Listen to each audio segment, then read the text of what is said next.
பேசணும். வரிசையில் நின்று வாக்கு செலுத்துறது இல்ல தம்பி, அது இல்ல அரசியல். 500,000 வாங்கிட்டு வாக்கு செலுத்துறது இல்ல அரசியல்.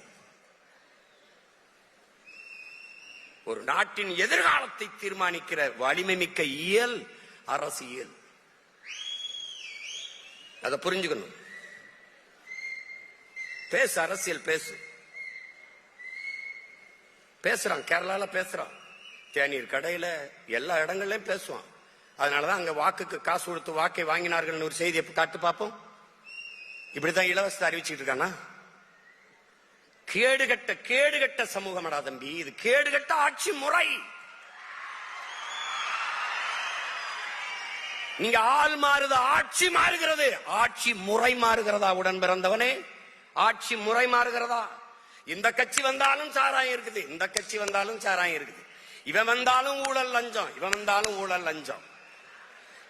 இவன் வந்தாலும் இருட்டு, இவன் வந்தாலும் இருட்டு. இவன் வந்தாலும் திருட்டு, இவன் வந்தாலும் திருட்டு. இவன் வந்தாலும் பாலியல் கொடுமை வன்கொடுமை, இவன் வந்தாலும் பாலியல் கொடுமை வன்கொடுமை. என்ன இருக்குது? ஆள் மாறுது, ஆட்சி முறை மாறுகிறதா? ஆட்சி முறை மாறணும். அறிவு சமூகம் சிந்திக்கணும். விழிப்புணர்வு தான் விடுதலையின் முதல் படி, முதல் அதப்படி. எங்க விழிப்புணர்வு? உனக்கு சேவை செய்ய வருகிறவன் எதற்காக வாக்குக்கு காசு தருகிறான்? வாக்குக்கு காசு கொடுக்கிற அந்த இடத்திலே ஊழல் லஞ்சத்திற்கான விதை ஊண்டப்படுகிறது என்பதை நீ சிந்தித்தால் அதான்டா விழிப்புணர்வு, அதான்டா விழிப்புணர்வு.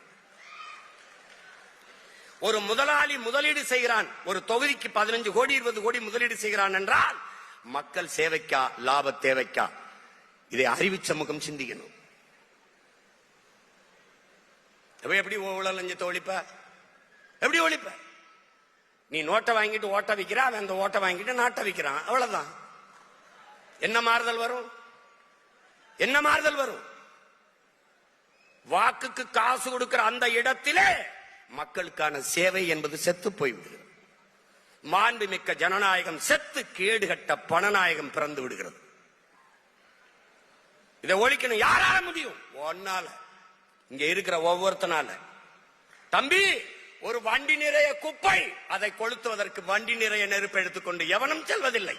ஒரே ஒரு தீப்பெட்டி, ஒரே ஒரு தீக்குச்சி. அப்படின்னா இந்த அரங்கத்துல எத்தனை ஆயிரம் தீக்குச்சி இருக்காயின்னு பார்த்துக்க. பற்றி எரியணும், புரட்சி தீயாக மாறணும். கட்சி ஆட்சிகளால் இதை சரி செய்ய முடியாது என் உடன் பிறந்தவனே. புரட்சி ஒன்றால் தான் இதை புரட்டி போட முடியும். எப்படிப்பட்ட புரட்சி? வெளிப்படையாகவே அநீதிகளால் கட்டமைக்கப்பட்ட சமூகத்தை தகர்த்து முற்றுமுழுதாக